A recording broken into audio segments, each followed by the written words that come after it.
Item Number: SCP-275. Object Class: Safe.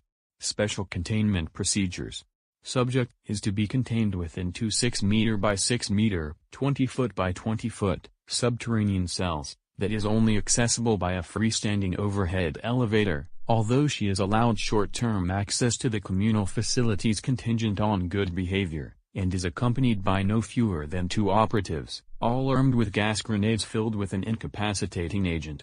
Personnel are not to assist SCP-275's self-destructive behavior unless authorized by Level 4 personnel. Such behaviors are either potentially harmful to bystanders, or pointless.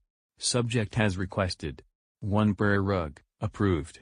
1 Quran, approved. Halal food, approved.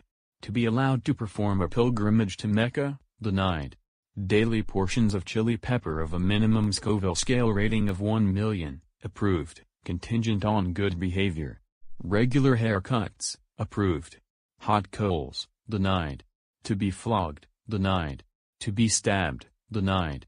To be beaten, denied. To be shot, denied. To be electrocuted, denied. To be set on fire, denied. Description: SCP-275 is a woman, who cannot be physically damaged by any means available to the Foundation. Subject is of apparently Middle Eastern origin and claims to have grown up somewhere in the Ottoman Empire, but to have been a homeless orphan with no memories before the age of approximately 10. Subject claims to be 168 years of age, despite appearing to be in her mid-30s. Subject is 1.63 meters, 5 feet 4 inches, tall and weighs 190 kilograms, 419 pounds, again despite having an appropriate and healthy-sized figure. Hair and eyes are brown. She speaks most languages of the Middle East fluently, and speaks English with a mild accent. SCP-275 is perfectly normal in the fact that she needs to breathe, eat, and sleep. However, subject is almost completely resistant to physical trauma, various forms of radiation, and extreme temperatures. By SCP-275's own recollection, her flesh has never experienced any damage, and her skin has never been pierced or scratched. Testing indicates that a majority of SCP-275's mass is composed of the elements common to all organic life. However, it is currently believed that many of the structural compounds have been replaced with significantly more durable substitutes, and the subject's tissues also appear to contain significantly elevated amounts of various heavy metals.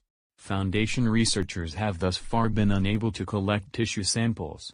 Attempts have been made to X-ray the subject, but results were inconclusive. Subject's skin contains significant quantities of radio-opaque elements, repelling most attempts to penetrate it with radiological or electromagnetic means.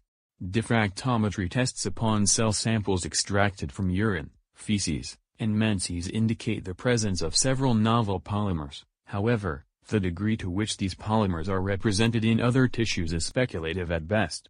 This impenetrability of the subject extends through the entirety of the subject, including her hair and nails. Subject has claimed that her hair and nails have not been properly cut since she was 14, just before her condition manifested itself. In Foundation custody, her hair is to be cut by weekly exposure to a watt laser, and her fingernails and toenails are to be abraded with an angle grinder on a bi-weekly basis. In addition to this, due to her physical makeup and density, her biology has been slowed as well. Subject ages at least a fourth of the normal rate of aging. Also, her menstrual cycle is approximately 6 months long, with menses itself generally lasting for 3 to 4 weeks. SCP-275's mental state has been described by Dr. Glass as worrying, because her anomalous condition prevents her from experiencing most forms of sensation. She indulges in self-destructive behavior in an effort to perceive tactile stimuli.